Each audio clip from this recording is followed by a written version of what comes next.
Christian Snouck-Hurgronje adalah seorang sarjana Belanda bidang budaya Oriental dan bahasa, serta penasehat urusan pribumi untuk pemerintah kolonial Hindia Belanda. Snouck, yang fasih berbahasa Arab, pergi ke Hijaz untuk belajar mendalami tentang agama Islam, melalui mediasi dengan Gubernur Utsmaniyah di Jeddah, dan menjalani pemeriksaan oleh delegasi ulama dari Mekah. Pada tahun 1884, ia berhasil diizinkan masuk ke Mekah, dan belajar mendalami Islam di sana. Pada tahun 1891, Gubernur Jenderal Hindia Belanda mengandalkannya menjadi penasehat untuk mengelola ketegangan pada Perang Aceh. Agar bisa memahami tentang umat Islam di Aceh, Snouck turun langsung membaur bersama masyarakat Aceh, dan melihat kehidupan sosial pada masyarakatnya. Ia bahkan mengganti namanya menjadi Haji Abdul Ghaffar, agar tidak dicurigai oleh kalangan ulama dan masyarakat.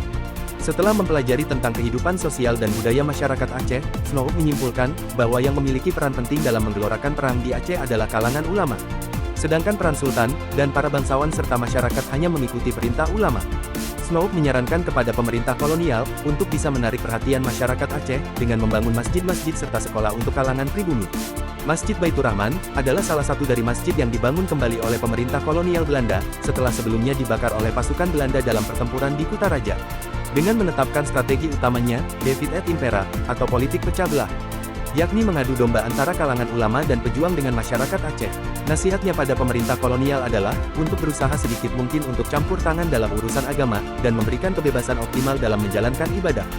Karena menurutnya, musuh utama dari pemerintah kolonial adalah, bukanlah Islam sebagai agama, melainkan Islam dalam hal politik dan ekonomi.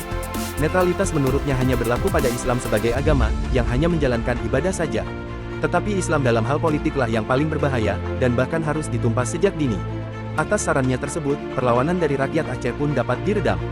Snouck juga menyarankan kepada pemerintah kolonial untuk mengawasi setiap jamaah Islam yang pulang dari Mekah usai menunaikan ibadah haji. Karena pada tahun 1890, Sultan Abdul Hamid II dari Utsmaniyah sedang menggelorakan pan-Islamisme, yaitu persatuan dunia Islam. Bahkan setiap jamaah yang pulang dari Mekah harus dilabeli dengan haji untuk bisa memantau aktivitas dan pergerakannya. Snouck-Hurgronje juga merupakan salah satu orientalis barat pertama yang mengajarkan tentang Islam sekuler. Dia memerintahkan untuk memisahkan antara agama dengan politik. Dan secara tidak sadar, kini banyak umat Islam yang mengikuti jalan dari pemikirannya, yaitu Islam yang berpolitik dianggap tabu, serta menganggap bahwa agama tidak boleh dicampur adukan dengan politik.